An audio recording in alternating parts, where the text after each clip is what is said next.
Welcome to Listen by Gene Ginsberg. This audio experience and podcast is all about social media, digital marketing, entrepreneurship, and interviews with top entrepreneurs in the digital and social space. I am your host, Gene Ginsberg, digital marketing expert, #1 best-selling author, and award-winning entrepreneur. I will be sharing with you strategies, tips, and tactics on how to grow your business and your social media following. Thanks for listening. Hey everyone, Gene Ginsberg here. Welcome to another episode of Listen by Gene Ginsberg. I have a very special guest today. Very excited to have Mike Rhodes with me. How are you? I'm great, Gene. I'm great. How are you? I'm doing great. We were just talking offline that Mike and I have been connected for, 4 years now. Yeah, 4 years since we met at a mastermind event called Baby Bathwater. This is like 2017 now. So... One of my favorite events of the pre-COVID calendar, a mastermind on top of a mountain surrounded by snow. What's not to like? Yes, very true. I guess right now it's summertime where you are down under, huh? It is. It's around 30 degrees Celsius today. Thunderstorms this afternoon and loving summer. Awesome. Yeah, it's I'm in Colorado, so very similar to the way where we met at Baby Bathwater is. But it's been pretty warm this whole week, probably 60 degrees Fahrenheit. So that's probably about, 10, 15 degrees Celsius, I guess. So, yeah. But enough about the weather.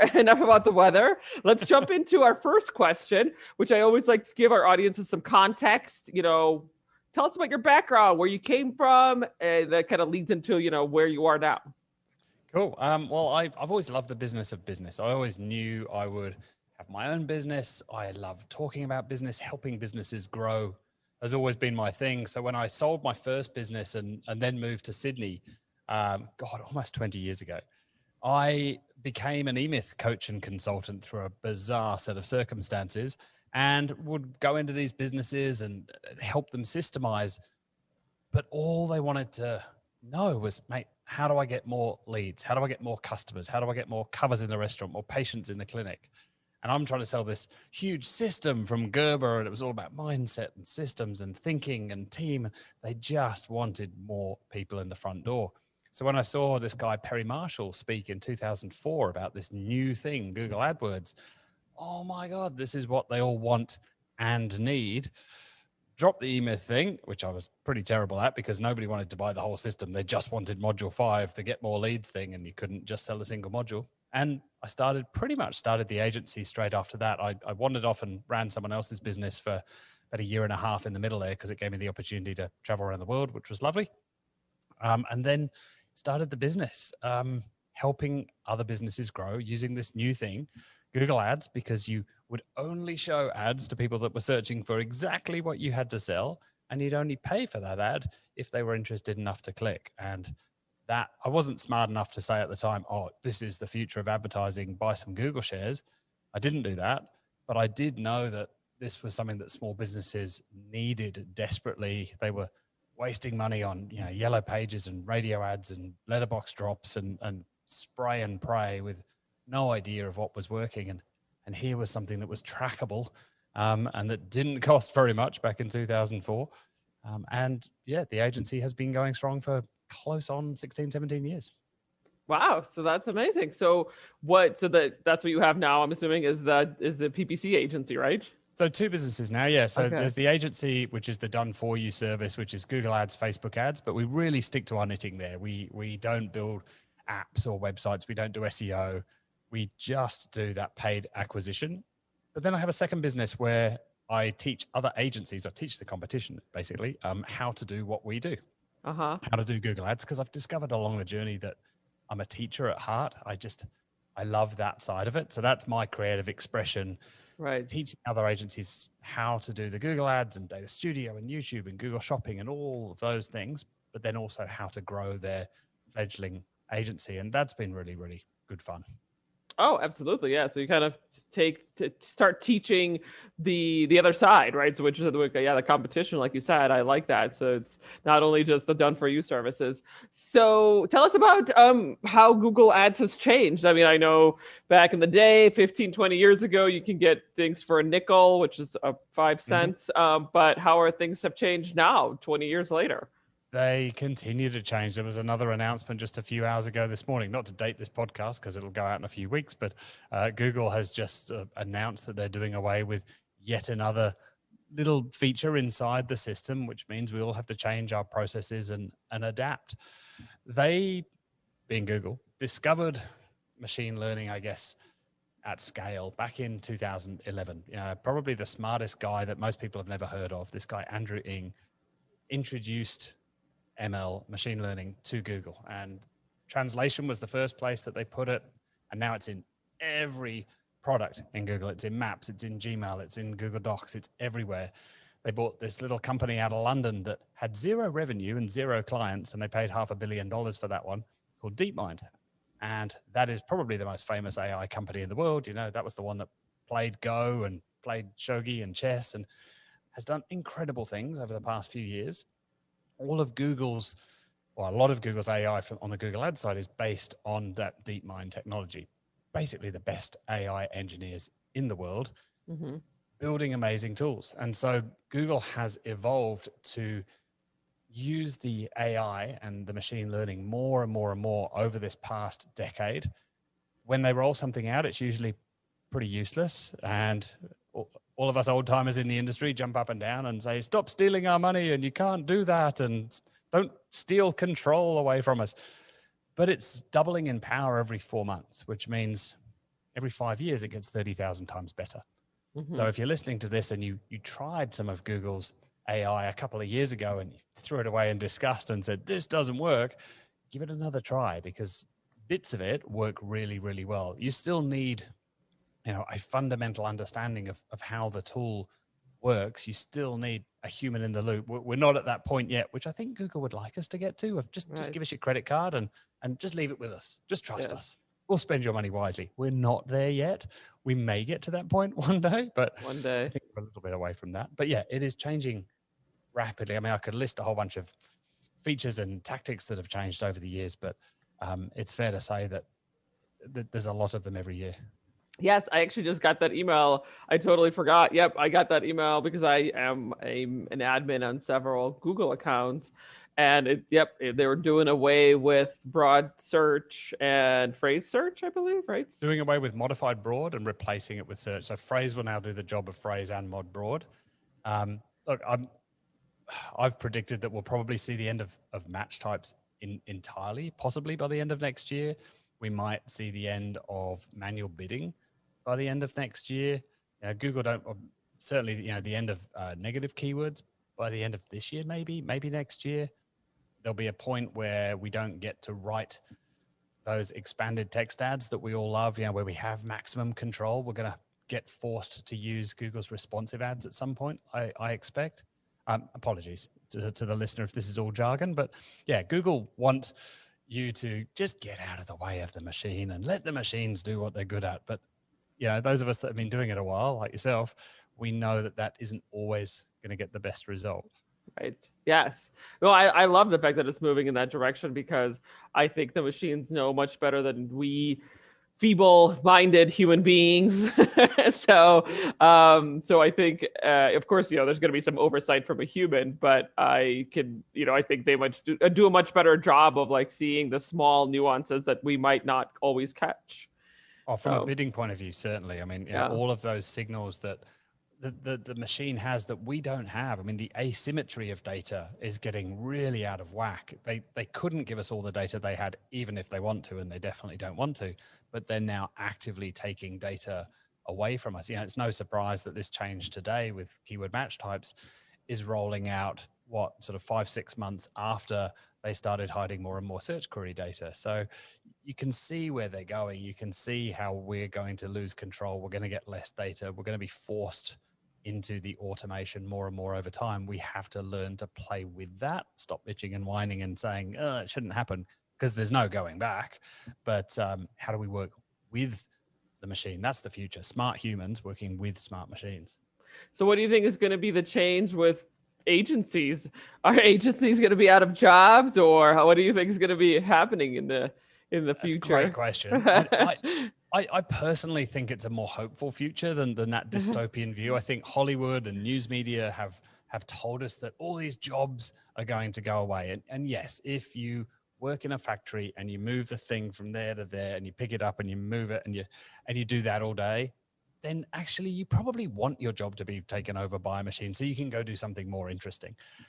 I don't think all the jobs disappear, but I do think that many of the tasks that we all do day in, day out are going to be replaced by machines. And that could be if you're deep on the data side as well as the creative side. I've been playing with a few AI writing tools recently that will suggest a blog outline, and then you give it a few bullet points and it will write a paragraph for each bullet.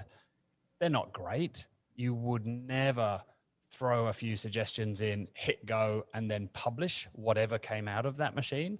So again, it's the smart human working with the machine, using it as an idea generator, using it to come up with different angles, different hooks for a story, for an ad, for an offer, potentially.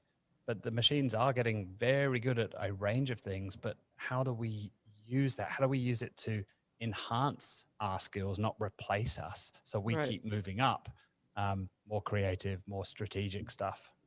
Yeah, absolutely. I actually was part of another mastermind a couple of years ago, and we actually had a presentation about that because it was a digital marketing mastermind. Of course, you and I are both in digital marketing space, and that's what the presentation was about. It was like in the next several years, it's going to be like there's going to be copy that's going to be generated. There's going to be personalized offers and personalized things that the customer sees on their end based on what they're looking for, what they're interested in, what speaks to them, what resonates with them. So it's like that's going to be almost done in real time by a machine that creates copy and maybe creates copy on a regular basis and a continuous basis. And of course, you mentioned already the AI part of Google Ads, and I'm sure that's already going through Facebook as well and other ad platforms. So it's all, I'm just very curious on like what digital marketers are going to do in like 5 years.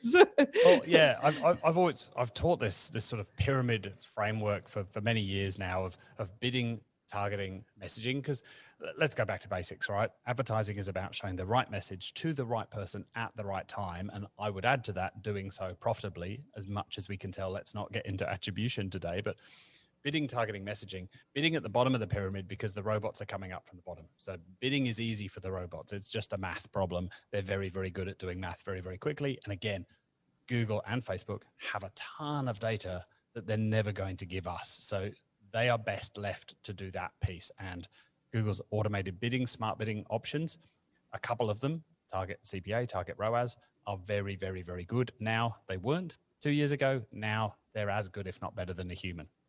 So then moving up to the middle, targeting. Well, again, all of those signals that Google have about who's doing what.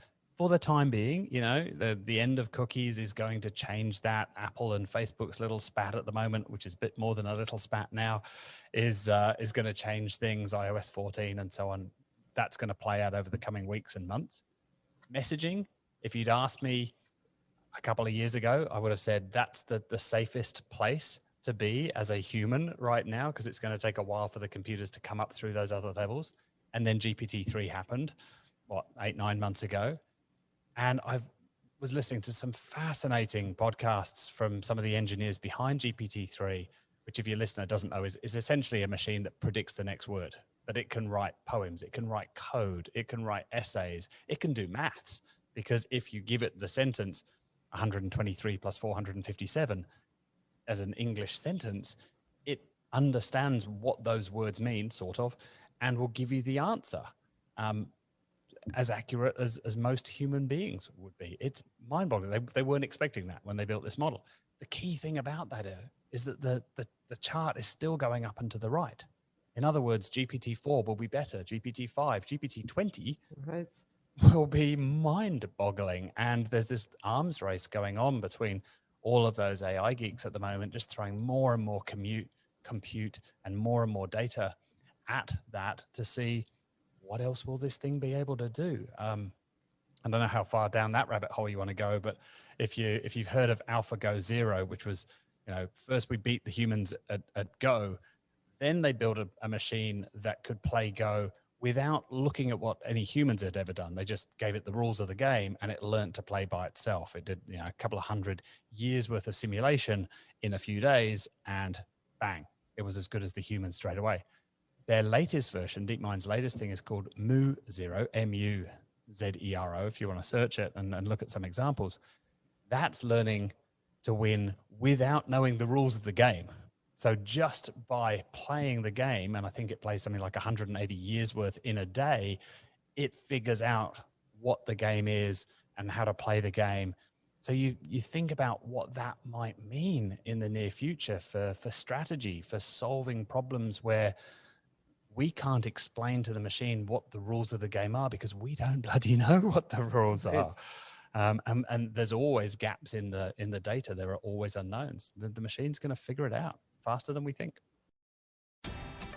This podcast is brought to you by the Digital Marketing Method monthly group coaching program, your methodology for growing your business and your social media following.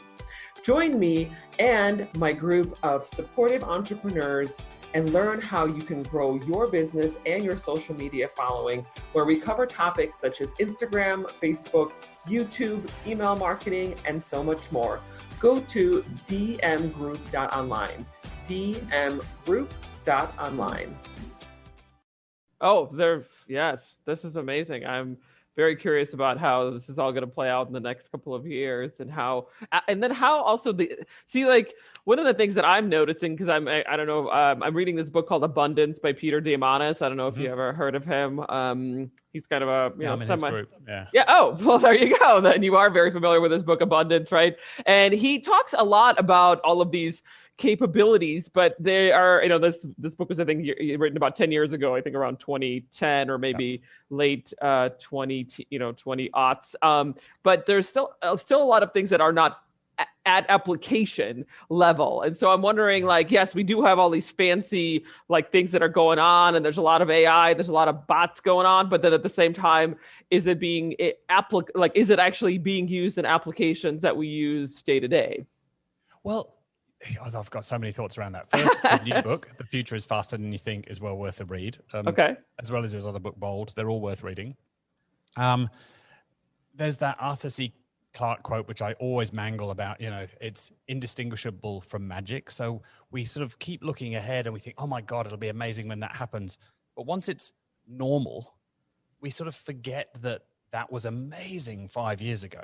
We just, oh yeah, but that's just normal. That just is, I look at my kids with digital devices and it's just complete, well, duh, Dad, of course you just you do that because of course you do. So we normalize very, very quickly. And that stuff that we used to think would be amazing now isn't. What we need to do is, yes, some of those things, especially the way Peter talks, he's looking more 20, 30 years ahead. I love that we will be able to mine asteroids. I think the first bit of asteroid mining actually just happened a few weeks ago. That's fantastic, but I have no idea how to grow my clients' businesses. Right. Knowing that, right? So I tend to focus on the near future and that sort of 12 to 24 months, spend a lot of time thinking about how does that stuff that's just around the corner, my job really is to run out 4 or 5 hills in front, right? Have a look over the horizon, see what's just over the horizon, and then run back and teach and help businesses realize what's coming. I'm not that interested in the stuff that's 20, 30 years ago. Will we get to the singularity? Will we get to artificial general intelligence, a machine that's capable of doing all the things that we do? Don't know, don't care yet, but how do we use these tools now to enhance our capabilities, to do more interesting work, to make it more interesting for the team, to grow businesses of, particularly small and medium businesses? That's where my heart lies, because that's the engine of the economy. Right. Absolutely. That's an interesting point. Yeah. I even though I'm just thinking about even the smaller things that are, potentially applicable, how can we apply them more so that they are available to us? It sounds like it's already happening in AI and Google. Yeah. A lot of the AI is going to be, I think we're going to get fairly quickly to the point where you certainly won't need to hire a data scientist. You won't need to try and build your own neural network. It will be like taking Lego pieces off a shelf The interesting thing will be which pieces do you choose and how do you put them together? What do you choose to build with those building blocks? We're not quite there yet. I think that's maybe a year, possibly two away.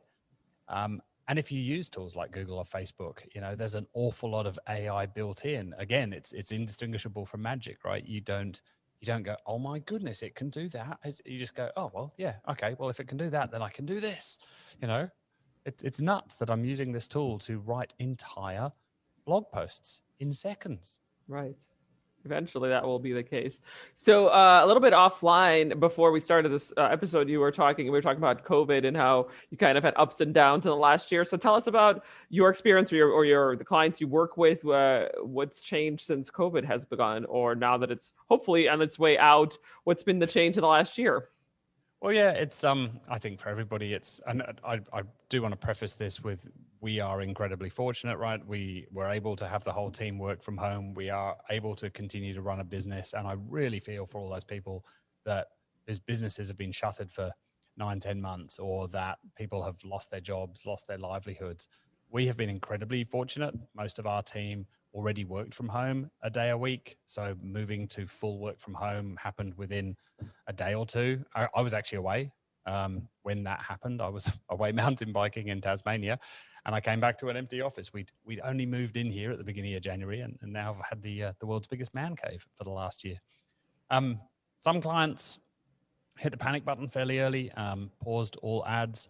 Others really lent into it and ramped up. One of our clients in the States was doing 5 times the volume that they normally would be doing. So they turned off ads because they just could not keep up with demand.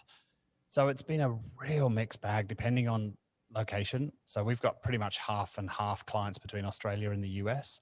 We've also got sort of half between lead generation businesses, services businesses, and e-com. So it's a real mixed bag.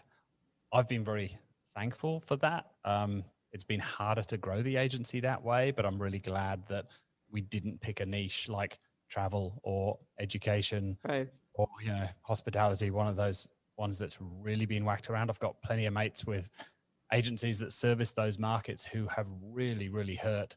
Yeah. The smart ones have pivoted quickly and tried new services and tried reaching new markets, but that's almost like starting a whole new agency from scratch. So it's been a mixed bag. It's obviously accelerated a tons of trends. I'm sure other guests on your podcast have talked about that. This great acceleration, pulling a bunch of trends from 2030 to now. Look at Shopify's share price. Look at the amount of revenue that Amazon's doing. Clearly, online e-com was going to grow, but it's just hit that hockey stick and grown a lot faster than any of us were expecting. So. Yeah, absolutely. That's so true. I mean, I guess it's not all losers, right? I mean, there's plenty of winners in this pandemic, right? I mean, it is a pandemic of two halves. I mean, both for businesses, but also, Scott Galloway's got some amazing stats around this. Certainly early on, if you earned over $100,000 a year, there was a 10% chance you lost your job and you were almost certainly able to work from home. If you earned less than $40,000 a year, there was something like a 50% chance that you lost your job, and there's a very slim chance that you're able to work from home. So it's massively polarizing and has obviously exposed an awful lot of gaps in what we used to call civilization. Well, I'm glad to hear that things are good on your end, and that you're weathering the storm. Yeah, no complaints. So, one last question I usually like to ask the guests is, before we wrap up, and I know we kind of already talked about this, but I'm going to ask it again, and maybe you can find another answer. Is what is your prediction for the industry in the future? And that could be AI, which we talked about, self-driving cars, terraforming Mars, or it could be something very specific as it relates to Google ads and Facebook ads or your agency. Well, I'll go the ladder then. I'll pick the platforms. I think we need to expect to get less and less data. Part of that's going to be privacy related. Apple have very smartly made privacy their word, which has forced Facebook and Google to play catch up. So expect less data, whether that's a cookie related thing or just Google giving us less data. Expect more forced automation. We're going to have to use these tools whether we like it or not. So you better start getting good with it now. Be prepared for a world with no keywords or no expanded text ads and all of those little features inside of Google Ads, because it's probably going to happen at some point. So get the fundamentals nailed down practice with that now. Probably the biggest thing there, though, is just this mindset of experimentation. Like we need to be more open, more flexible, and not stick our heads in the sand and, I will never be beaten by the cold, hard machine, because that's what Gary Kasparov said in 1997. And that lo and didn't work out well behold, either. yeah, he definitely got beat by the machines. Lee So Sedol said the same thing when he was the Go champion in 2016. He said before that match, I will not be beaten by a machine. Didn't work out so well for him either. So yeah, we have to stop. It's not us versus the machine. That's my prediction for the future. It's us with the machine. yeah. Smart people working with smart machines to enhance and enrich our capabilities, and we will be able to do bloody amazing things. Yes, I totally agree. It's not like the Matrix, right, where we're fighting the machines. We live peacefully with the machines, and we can coexist together with the machines, and they will help us, and we will help them. So that's we should be thinking of it that way. I totally love that. So on that note, the last question is, how can our audience get in touch with you?